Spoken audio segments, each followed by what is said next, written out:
Hi everyone, my name is Jess. I'm your friendly neighbourhood NDIS educator. I'm recording here from VMIAC, the Victoria Mental Illness Awareness Council, where it is a very chilly autumn day, which is actually my favourite type of weather, so I'm happy being all rugged up in here. Here at the Victoria Mental Illness Awareness Council, we represent people with mental illness as we are people with mental illness ourselves, and we work to support and uphold your rights. Part of that is the work that I do in NDIS education, because we think it's so important that people with mental illness know about the NDIS and feel confident navigating the NDIS. Which brings us to today's topic, which I feel like is an often neglected topic: support coordination. I feel like support coordination, when people are writing articles about the NDIS, is kind of like, you know, the awkward kid at the party, sitting in the corner, hoping to be asked to dance, and no one's asking them. So today I am inviting support coordination to the party. Yeah.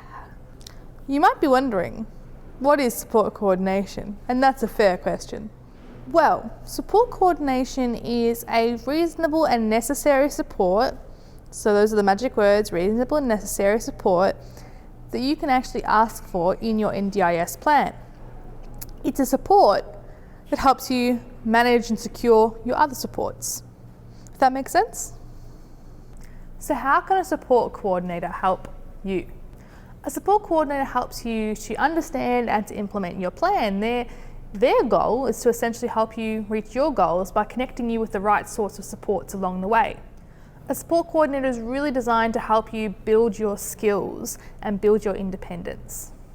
A support coordinator will help you to negotiate with providers and to deal with things like pricing and stuff like that. And most importantly, they will help you to exercise more choice and control throughout your plan.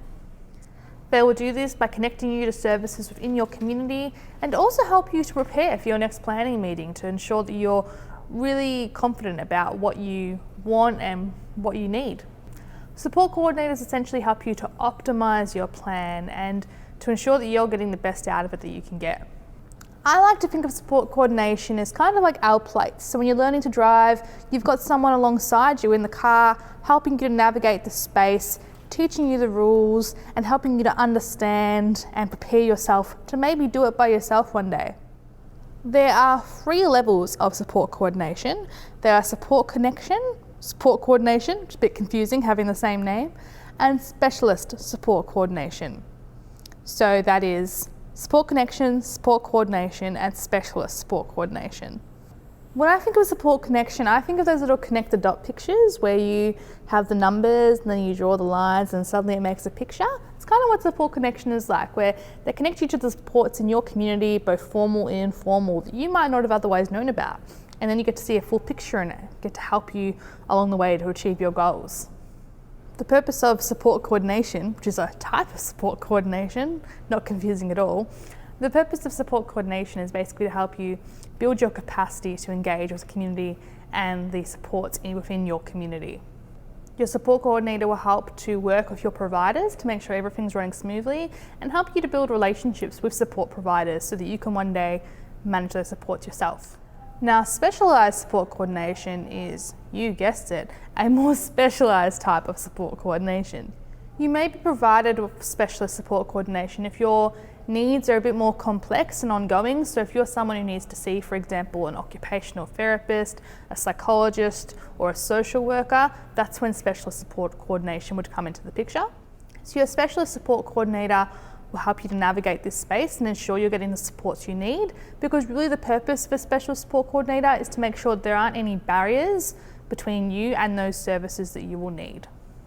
Support coordination might sound really cool to you right now and you're thinking, where can I find a support coordinator?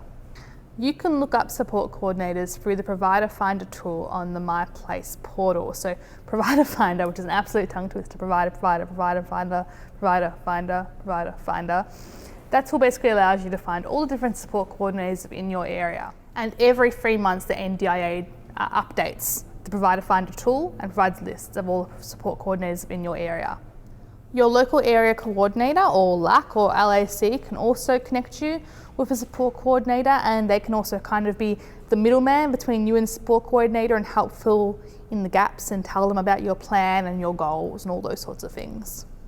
When thinking about what sort of support coordinator you might want, I think of it kind of as a job interview, because you've got to ensure that they actually fit your needs. You know, you're not just out there to give someone a job. You want to make sure that they actually suit you and what you need.